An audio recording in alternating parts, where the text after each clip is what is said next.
NRO नहीं दूंगा। ओ भाई तेरी औकात क्या है, एनआरओ नहीं दूंगा? किसको कह रहे हो तुम एनआरओ नहीं देगा? जी जो एनआरओ देगा वो मुल्क से गद्दारी करेगा। पता नहीं है किसको रुपए की ज़मीन जो है कब्ज़ा माफिया से वागुजार करवाई गई है। ये जो पूरे मुल्क में एक कब्ज़ा माफिया था और उनसे ज़मीन वागुजार करवाई जा रही है, इसके बारे में आपका क्या कहना है कि ये सही काम हो रहा है या इसमें भी सियासी तौर पर जो है कुछ लोगों के खिलाफ इंतकामी कार्रवाई? गहरे अंधेरों में चला हूँ, इस उम्मीद पर गहरे अंधेरों में, कहीं तो ख़त्म शब होगी, कहीं तो चांदना होगा। अस्सलाम वालेकुम, मैं हूं अतीक इस्लाम। आप इस वक्त देख रहे हैं पाक डिप्लोमेसी यूट्यूब चैनल।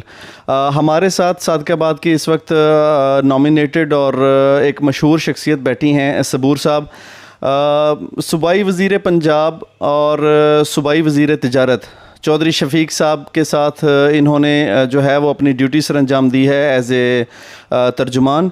तो शहर के अंदर जितने भी मामलात हैं और इसके अलावा जो नेशनल डिप्लोमेसी इस वक्त हमारी चल रही है उसके ऊपर इनसे आज डिस्कस करेंगे। सबूर साहब कैसे हैं आप? जी बहुत शुक्रिया अतीक भाई। सबसे पहले तो मैं आपको ये जो पाक डिप्लोमेसी चैनल है, ये यूट्यूब चैनल लॉन्च करने पर मैं आपको मुबारकबाद पेश करता हूँ। और इसमें फ़ायदा आपको ये है कि आप जितनी मेहनत करेंगे तो इसमें आपका ही नाम होगा। और मुझे तवक्को है कि जिस तरह आप मेहनत कर रहे हैं, और मेरी दुआ भी है कि अल्लाह ताला आपके चैनल को दिन दुगनी रात चुगनी तरक्की दे। मेरा नाम अब्दुल सबूर चौधरी एडवोकेट है। मैं पाकिस्तान मुस्लिम लीग नून सादकाबाद का तर्जमान हूँ। और जो चौधरी शफीक साहब हमारे यहाँ से एमपीए हैं मौजूदा, ये 2013 से लेकर 2018 तक वो मुस्लिम लीग नून में जो सूबाई वज़ीर सनत व तजारत 3 साल रहे और 2 साल वो रहे मिनिस्टर फॉर स्पेशल एजुकेशन। तो बतौर एक साथी कारकुन मेरा बहुत सारा वक़्त तकरीबन 20-22 साल से मेरी उनके साथ रफ़ाकत है। तो अल्लाह का शुक्र है चौधरी शफीक साहब यहाँ से 4 दफ़ा एमपीए बने हैं सादकाबाद से। तो ये जो नुमाइंदा हलके का मुंतखब होता है ना, ये लोगों का ही एतमाद होता है उसके ऊपर। ज़ाहिर है डेमोक्रेसी में तनकीद होती है, तनकीद बराए तनकीद भी होती है, तनकीद बराए इस्लाह भी होती है। तो उसका जवाब जो है वो इलेक्शन में लोग दे देते हैं अपने नुमाइंदे को मुंतखब करके।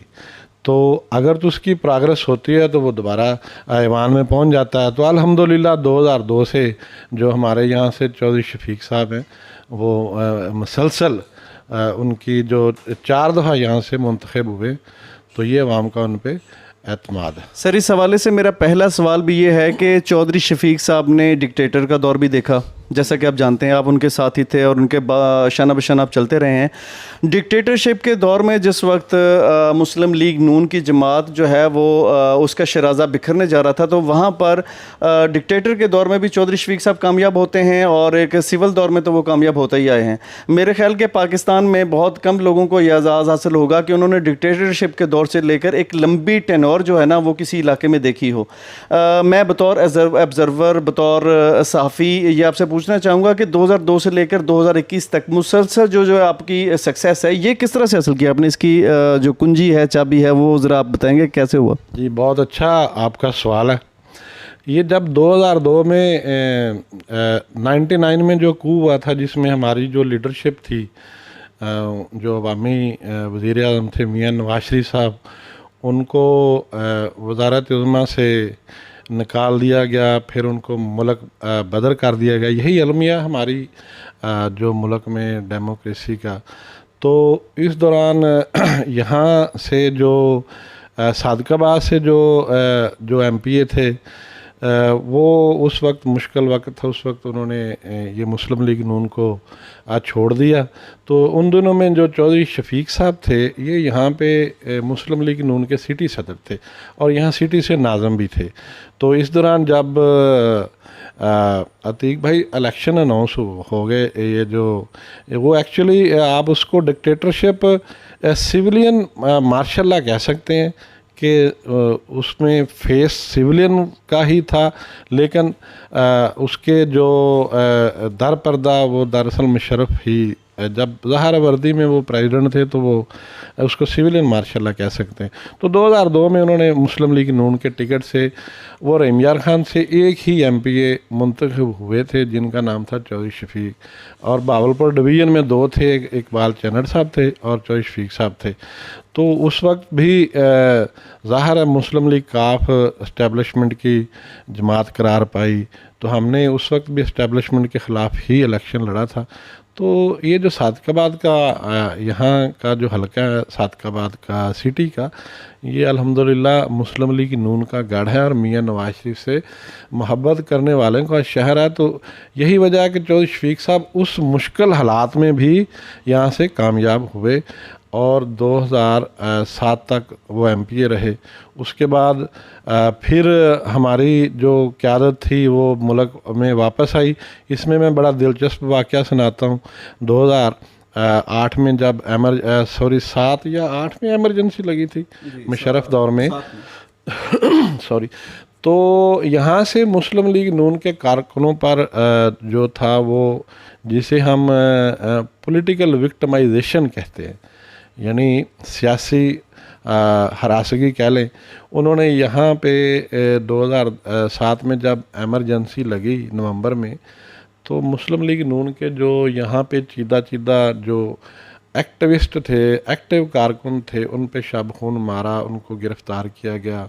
मुझे भी और मेरे साथ यहाँ के जो चेयरमैन बल्दिया मौजूदा शफीक पापा साहब, हमें यहाँ से गिरफ़्तार करके पहले सादकाबाद से दूर दराज दरियाई एक इलाके में ले गए माचका में, वहाँ रात रखा। फिर रहीम यार खान से आगे हमें सीधा फैसलाबाद सेंट्रल जेल, तो वहाँ हमें इन्होंने तकरीबन कोई शब रोज़ 45 रोज़ के लिए हमें वहाँ काल कोठरी में रखा। कौन कौन थे? मैं और मेरे साथ मेरे दोस्त थे शफीक साहब पप्पा साहब जो अभी मौजूदा चेयरमैन है, और उसके अलावा दूसरे लीगी कारकुनों पर भी छापे मारे, लेकिन वो बचने में कामयाब हुए। उसमें हमारे हाफिज़ अब्दुल रज़ाक साहब भी थे, ये पीछे हमारे फैसलाबाद आए, इन्होंने वहाँ हमें फिर जो हम 45 रोज़ उधर रहे हैं, तो वहाँ इन्होंने हमारे लिए खुराक वगैरह का भी बंदोबस्त किया।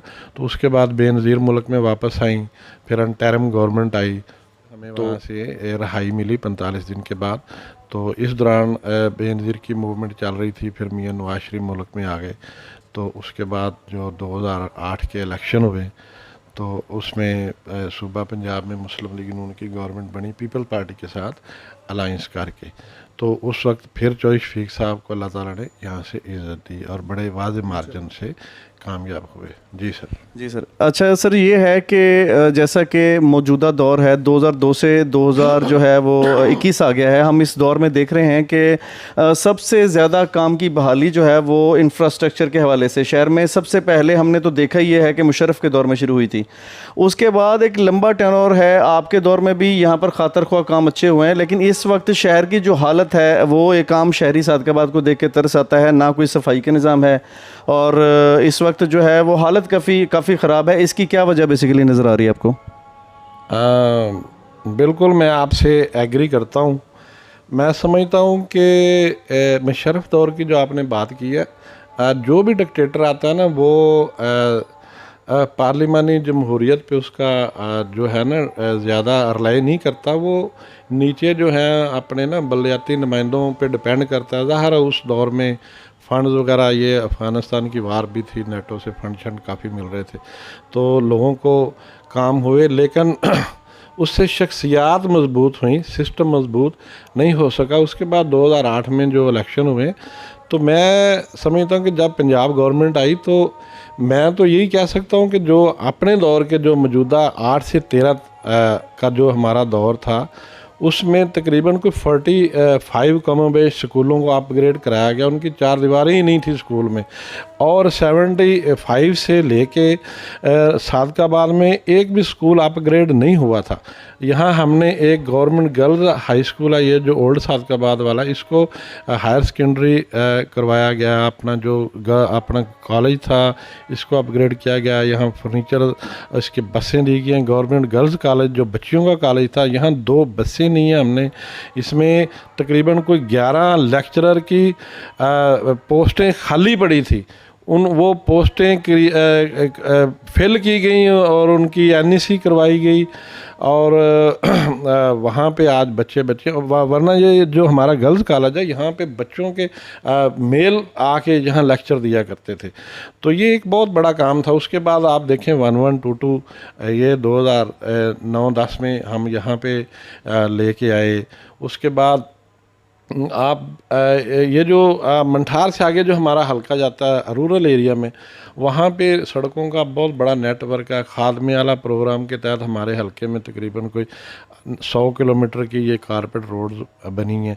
इसके अलावा आप देखें हॉस्पिटल में हमने कार्डियोलॉजी सेंटर बनाया 20 बेड का, लेकिन वो बिल्डिंग तैयार है, सामान आया हुआ वापस चला गया। लेकिन मैं समझता हूँ कि ऐसे नाहल लोग हैं, वो भाई आप उसका इफ्तिताह कर लो।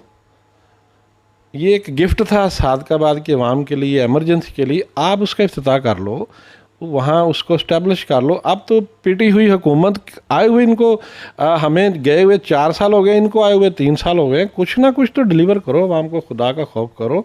आप अपनी प्लेटें लगा लो वहाँ पे जाके, उसको कम से कम 3 साल हो गए, बिल्डिंग तैयार है, खंडर बन रही है, उसको कम से कम लोगों की फलाह के लिए खोल दो। इसके अलावा और बहुत से कॉमर्स कॉलेज आप देखें ना, ये आप जिस इलाके में रहते हैं, टिब्बा कादराबाद आगे ये टिब्बा हज़ार पीर आता है, खड्डे थे, बहुत बड़े बड़े खड्डे थे। तो ये 2011-12 में मैं खराज तहसीन पेश करता हूँ अपने कायद मियाँ शहबाज शरीफ साहब को। आज उनका कोई सानी नहीं है, देखे कोई दूर तक कोई कंपैरिजन नहीं है। एक हमारी छोटी सी रिक्वेस्ट पे उन्होंने एक बहुत बड़ी हमें बिल्डिंग दी। आज वहाँ बच्चे ये जो बिल्डिंग थी, ये आप जना टाउन के पास 28 साल से किराए में ये बिल्डिंग कॉमर्स कॉलेज रह उसमें थे। तो इसको ना सिर्फ इसको हमने अपग्रेड किया FA से, इसकी BCom की क्लासें जब यहाँ पे शुरू हो रही हैं। तो ये उसके अलावा आप देखें ये शहर का आप कह रहे हैं ना कि शहर की हालत, अब 2015 में आप सिटी एरिया विज़िट करें, शॉपिंग एरिया, आपको देखेंगे पूरा शहर कारपेट हुआ है। आपको ये बाहर बल्दिया के जो ग्रीनरी नज़र आ रही है ना, ये उसी वक्त की थी। अब उसके बाद बल्दियाती इदारों के इलेक्शन हुए, इस्टेब्लिश हुए। अभी हमें सिर्फ 1 साल मिला था, 1 साल मिला था। उसके बाद ये जनवरी 17 में हम आए थे, 18 में गवर्नमेंट चेंज होगी। 1 साल के अंदर अंदर पूरे शहर की स्ट्रीट लाइट्स बहाल की, जो हमारे मेन वाटर वर्क्स के तालाब थे उनकी सफाई की गई, शहर के वस्त से जो नहर गुजरती उसकी सफाई की गई। और बहुत सी जो मज़ेदार बात है, जो हमने बड़ा काम किया है वेंच मशीनों का। अब वेंच मशीनों का फ़लसफ़ा क्या है कि आपका जो शहर का सीवरेज सिस्टम है, जो कई सालों से चोक हुआ पड़ा था, वेंच मशीन एक मौजज़ा है, मौजज़ाती तौर पे काम करती है। कि जिस तरह आप एंजियोग्राफी करते हैं ना, वो वेंच मशीन लाइन को अंदर डाल के वो लाइन की ऐसे अंदर अंदर सफाई करती है। उससे आपकी ना रोड टूटती है, ना गटर नए बनाने पड़ते हैं, उसी सिस्टम को वो बहाल कर देती है। तो ये हमने इसी 1 साल के अंदर अंदर तकरीबन कुछ 70% शहर के एरिया की हमने वेंच मशीनों से सफाई करवा दी गई थी। मशीनरी जो बल्दिया की ख़राब पड़ी थी, ट्रैक्टर बंद थे, उसके बाद ये डोज़र वगैरह जो भी थे सारे रक्शे बनवाए गए। अब उसके बाद मुझे ये बताएं कि ये अदारे जो थे, ये नाहल गवर्नमेंट आई है, इन्होंने असम्बली से एक बिल पास किया, और उस बिल में अभी जो सुप्रीम कोर्ट ने उड़ा के रख दिया ना, जो सेक्शन नंबर 3 था, उसमें कहा कि ये इंसानी हकूक़ की खिलाफ है। जी, सुप्रीम कोर्ट की ये जो फैसला आया है, ज़ाहिर बात है मुस्लिम लीग नून के जो चेयरमैनशिप है वो उसकी बहाली हुई है। इसके लिए सादकाबाद की अवाम गालबन जिन्होंने वोट दिया है वो आपको मुबारकबाद दे रही है। और इस हवाले से आपसे पूछूंगा कि ये जो मंठार रोड है सादकाबाद के अंदर, ये रूरल एरिया का आपने जिक्र किया, रूरल एरिया में ये सारी जो गन्ने की फसल आती है तकरीबन इन इलाकों से अगर आती है तो वो इस वक्त रोड काफ़ी टूट फूट का शिकार है। तो क्या मुस्लिम लीग नून के जो मौजूदा इंतज़ामिया इस शहर में क्या इसकी तरफ तवज्जो देगी कि ये रोड जो है वो कदर अच्छे तरीके से बेहतर हो जाए और आगे मसाइल ना हो लोगों को? अच्छा अतीक भाई, ये जो रोड है ना मंठार रोड, ये म्यूनसिपल कमेटी की हदूद से नहीं, बाहर नहीं, ये प्रोविंशियल डिपार्टमेंट की रोड है। तो ये इसका बल्दिया के साथ कोई तल्लक नहीं है। इसमें हमारी तरफ से समझ लें कि कोताही है, इसमें कुछ सियासी काम किया जा सकता है। ये जो रोड थी ना, मैं आपको सही बताऊं, ये रोड सियासी इख्तलाफात की नज़र हुई है। तो इंशाल्लाह ये रोड ज़रूर बनेगी जब अल्लाह ताला ने मौका दिया। अगर जिस तरह अब PTI की गवर्नमेंट है, 3 साल हो गए, वो भी तो नहीं बना सके ना। तो मैं इंशाल्लाह तवक्को करता हूँ कि ये रोड अभी आइंदा ज़रूर। जैसा कि सर 4 टेनोर आप लोग यहाँ से जीते हैं, मुस्लिम लीग नून की जमात जीती है और चौधरी शफीक साहब और आपकी सरबराही में यहाँ पे लोगों ने वोट दिया आपको, तो यकीनन जब काम इंशाल्लाह नज़र आएगा तो आगे भी आवाम जो है वो फ़ैसला करेंगे और बेहतर फ़ैसला करेंगे। इसके साथ साथ हम अगर वफाक की तरफ आते हैं तो PTI के जो सरबराह हैं इमरान खान साहब एज ए PM, वो क्या समझ रहे हैं कि बेहतर फ़ैसले कर रहे हैं आवाम के लिए या नहीं? जो कठपुतली होता है ना, वो उसका ना कोई सोच होती है, ना वो आज़ादाना तौर पे फैसले कर सकते हैं। तो आप देख नहीं रहे कि यू टर्न की इस्तेलाह जो थी वो हमने सड़कों पे तो सुनी थी कि आगे से जाके यू टर्न लेके आ जाना। ये यू टर्न की इस्तेलाह अब इन्होंने निकाल ली है कि जो वो लीडर, अजीम लीडर जो होते हैं वो यू टर्न लेते हैं। अब मुझे बताएं कि आप ही कोई बता दें कि इन्होंने कोई एक काम को ढंग का किया हो। आज फैसला करते हैं शाम को चेंज कर लेते हैं, आज फैसला करते हैं शाम को चेंज करते हैं। 3 तो इन्होंने वज़ीर ख़जाना चेंज कर लिए। एज ए कारोबारी पर्सन आपको क्या लगता है कि सर्वाइव करना बिज़नेस में मुश्किल हो रहा है? बिज़नेस की कंडीशन इस वक्त एक्चुअल है क्या? मैं समझता हूँ कि ये एक ना अनसर्टेनिटी यानी गैर यकीनी की सूरत हाल है ना। ताजर जो होते हैं ना वो इन चीज़ों को बड़ा नोट करते हैं कि जो गवर्नमेंट की पॉलिसीज़ है आया उसमें इस्तेहकाम है या ये आए रोज़ बदलते हैं। तो इस वजह से मैं समझता हूँ कि ये 3 साल में इन्होंने कुछ नहीं किया। अगले जो 2 साल इनके रह गए हैं, 2 साल नहीं, मैं तो उसको 1 साल ही कहूँगा, क्योंकि आखिरी साल तो चल चलाओ का होता है, कंपेन शम्पेन का ये वो। और हम चाहते हैं कि ये जो ना ये एक नाहल हुकूमत है और इसको तो एक दिन भी इक़्तिदार में नहीं रहना चाहिए। जो लोग इसको लेके हैं, खुदारा मेहरबानी करें वहाँ पर, और ऐसे लोगों को मुसल्लत जिनको किया गया, पता नहीं किस बात का पाकिस्तानी लोगों से इंतकाम लिया गया। एक चलता हुआ मुल्क था जिसकी 5.5% ग्रोथ रेट था, अब देखें ना माइनस में 0.4 पे। हाँ, अब हम अफगानिस्तान से भी पीछे हैं। 0.4 अगर हमारी ग्रोथ रेट होगा तो लाजमी बात है कि कारोबार पे बहुत असर पड़ेगा। इसके अलावा आप उस्मान बुज़दार को एज ए एडमिनिस्ट्रेटिव जो है वो क्या देखते हैं कि डिफरेंस क्या है बेसिकली शहबाज शरीफ और इनका? एक तो यह है कि रेट के कंट्रोल में उनका कोई किरदार सामने नज़र नहीं आ रहा एडमिनिस्ट्रेटर के हिसाब से। दूसरा यह है कि क्या जहांगीर तरीन साहब जो कि शुगर माफिया में उनका नाम सर फहरिस्त आया है, तो क्या वो अरेस्ट होंगे?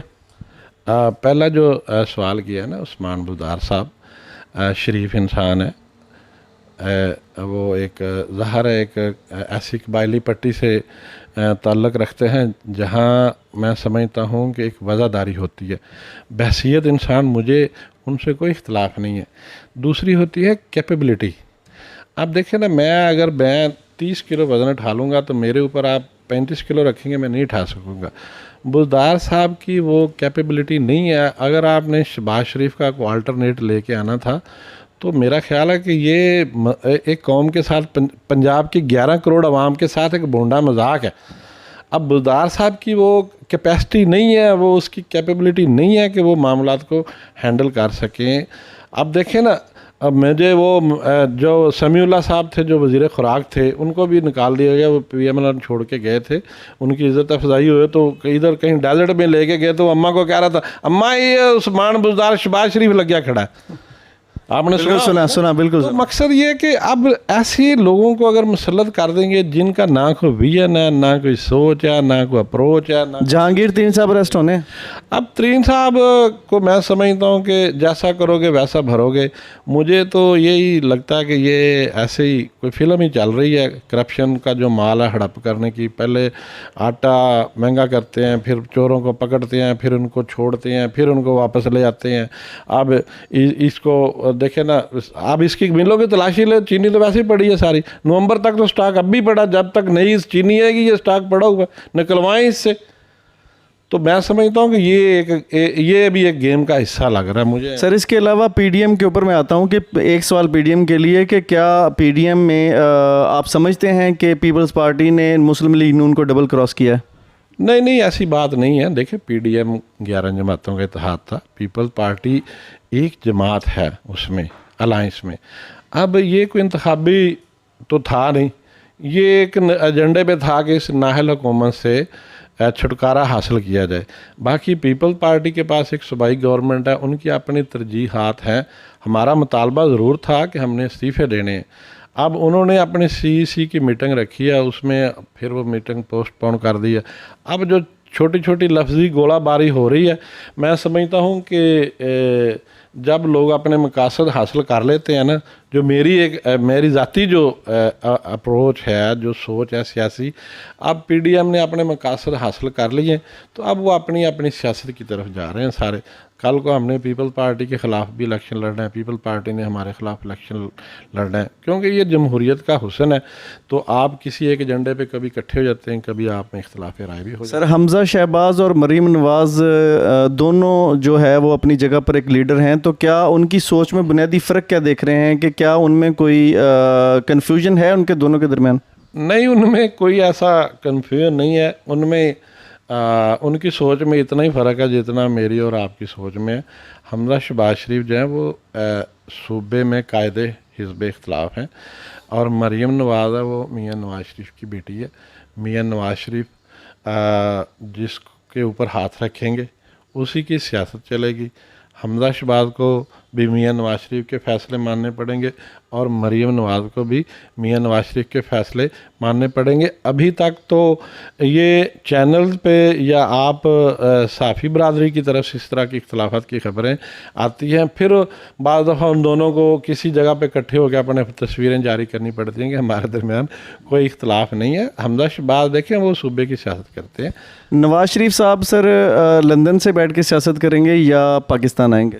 आजकल तो पढ़ाई भी ऑनलाइन ही हो रही है, अगर सियासत लंदन से हो रही है तो इसमें कौन सी ऐसी बात है। कायद का जो है चैनल्स पे नहीं आ रहे, लेकिन मुझे ये बताएं कि मियाँ नवाज़ शरीफ का पैगाम अवाम तक पहुंच रहा है कि नहीं पहुंच? हाँ जी, वो पहुंच रहे। बेशक ना चैनल दिखाएं, अब बहुत सारे रास्ते हैं। अब लाख सियासी इख्तलाफ के बावजूद उनके फॉलोअर्स तो हैं, बहुत बड़ा वोट बैंक है उनका। ताज़ा आज का सर्वे आया, आप देखें कि मियाँ नवाज़ शरीफ पंजाब में पहले नंबर पे है मकबूलियत में। आज का सर्वे आप देखें ज़रा। वो इनकी नाहली की वजह से ज़्यादा मतलब कामयाब हो रहे हैं मेरे ख्याल से। नहीं, ये नाहली थी, ये हमारा मैंडेट चोरी करवाया गया। आप देखिए ना, 2013 में हमारी, आप मैं इसी हल्के की मिसाल देता हूँ, सादकाबाद के, जो चौधरी शफीक ने अरबों रुपए के यहाँ पे काम करवाया।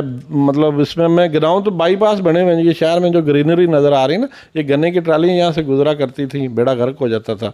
तो मैं समझता हूँ कि ये हमारी 26,000 की लीड कहाँ गई, हम वो खा गए सारी, उसमें हम बड़ी मुश्किल से अभी इस दफ़ा जीते हैं, वो किधर गई हमारी 26,000 की लीड। तो इस तरह ये पूरे मुल्क में ही ऐसे हुआ। तो ये इसीलिए तो कहते हैं ये जाली हुकूमत है।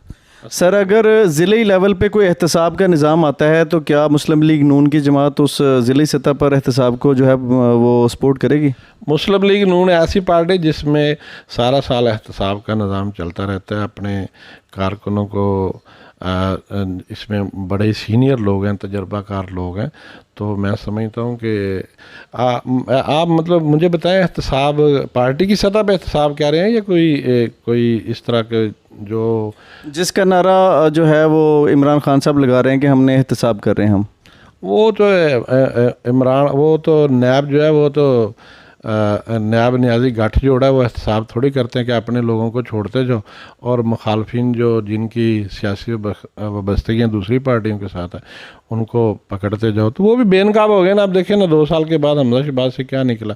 मरीम नवाज़ की ज़मानत, अभी राणा सनाउल्लाह पे मंशियात डाली गई, कल उनकी हाई कोर्ट से भी बेल हो गई यार नैब के केसेस में। तो अभी तक कोई ऐसा मेजर कोई चीज़ साबित तो नहीं कर सके ना। तो ये जो NRO नहीं दूंगा, ओ भाई तेरी औकात क्या है, NRO नहीं दूंगा? किसको कह रहे हो तुम NRO नहीं देगा जी? जो NRO देगा वो मुल्क से गद्दारी करेगा। पता नहीं ये किसको पैगाम दे रहा है। फिर तुम वज़ीर आज़म और मियाँ नवाज शरीफ बीमार थे, वो गए लंदन चले गए, आप पीछे से कहते हो जी वो जी ये जाली सर्टिफिकेट बना। अभी जाली भी जारी किए हैं तो आपकी गवर्नमेंट ने किए हैं। आपके शौकत खानम हॉस्पिटल का जो मेन डॉक्टर था वो बोर्ड में शामिल था, आपकी सूबाई गवर्नमेंट ने सब कुछ बना के दिया, तो वो गए हैं ना। इसके अलावा सर इनके जो साथ जो कंधा से कंधा मिला के इनकी ATM मशीन भी कहा जाता था जहांगीर तरीन को, आप समझते हैं कि उन्होंने अपने ही बंदे को अब उनके खिलाफ केसेस काट के यहाँ पर उनका कोई अच्छा इकदाम नज़र आ रहा है आपको? ये मैं समझता हूँ कि ये मैंने पहले भी आप स्कोरिंग इसको कह लें तो ये कोई अभी तक तरीन को क्या हुआ मुझे ये बताएं।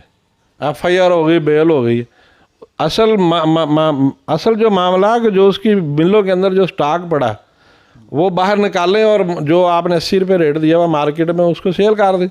सेनेट में जहांगीर तरीन ने किसका साथ दिया है, अंदर की खबर क्या है?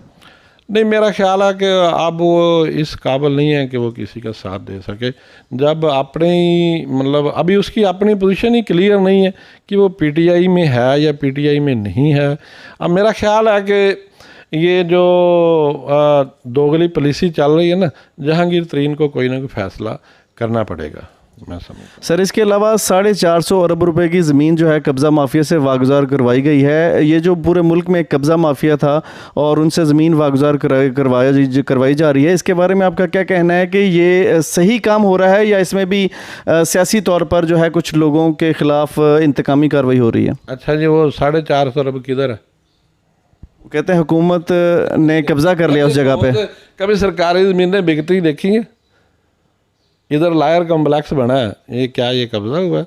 हाँ, मतलब ये एक ऐसे सियासी स्टंट है जी। अरबों रुपए की ज़मीनें हमने वागुजार करा ली, अरबों रुपए की बनी गाला खोदो उस पर कब्ज़ा करके बैठे हुए।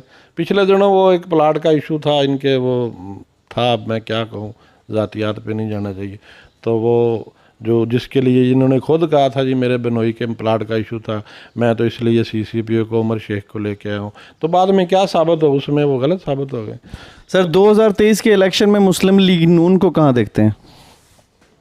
देखें जी, 2023 मैं कहता हूँ 2013 और 18 वाली ही पोजीशन है। मुस्लिम लीग नून ही वाहिद जमात है इस मुल्क की अवाम की नुमाइंदा जमात है। अगर फ्री एंड फेयर जो हमारे कायद का जो मंशूर है कि वोट को इज़्ज़त दो, तो वो इंशाल्लाह अगर मुल्क में फ्री एंड फेयर इलेक्शन, जिस तरह आप देखें डस्का में हमने इलेक्शन चोरी पकड़ ली ना, अब तो मोर लग गई है सुप्रीम कोर्ट की उस पर कि इन्होंने इलेक्शन चोरी करवाया। हमारा मुतालबा है कि जिन लोगों ने इलेक्शन चोरी किया उनको पकड़ो, उनको सज़ा दो, उस जो लोग इसके पीछे हैं। तो इंशाल्लाह ताला हमारी जो 2023 का जो इलेक्शन होगा, ये इंशाल्लाह ताला मुस्लिम लीग नून के सामने बड़े बड़े बुरुज उल्ट जाएंगे सारे इंशाल्लाह। सर इसके अलावा कौमी असम्बली और सेनेट में जो भी जमातें हैं तो वो इंतखाबी इस्लाहात की तरफ जा रही हैं, तो इंतखाबी इस्लाहात में ये जो मशीनी सिस्टम आ रहा है, फिंगरप्रिंट के ऊपर वोट वगैरह डलेगा, तो क्या मुस्लिम लीग नून की जमात इसको सपोर्ट करेगी? बिल्कुल, टेक्नोलॉजी से मैं समझता हूँ फ़ायदा लेना जी। इंडिया में तो 94 से चल रहा है ये बायोमेट्रिक सिस्टम, तो इसके लिए हमारी जो लोग हैं उसको एजुकेशन देनी चाहिए। जिस तरह एटीएम पे लोग जाते हैं, अंगूठे लगाते हैं, पैसे निकालते हैं, शनाख्ती कार्ड बनते हैं, तो इसमें मज़ीद जो इसको रिफाइन करके ये इसको मैं समझता हूँ कि ये होना चाहिए। मैं इस वक्त जो भी देखने वाले हमारे नाजरीन हैं उनसे गुजारिश करूंगा कि सबूर साहब की जितनी भी बातें हैं उनसे कितने वो मुतमिन हैं तो आप नीचे कमेंट्स कर सकते हैं।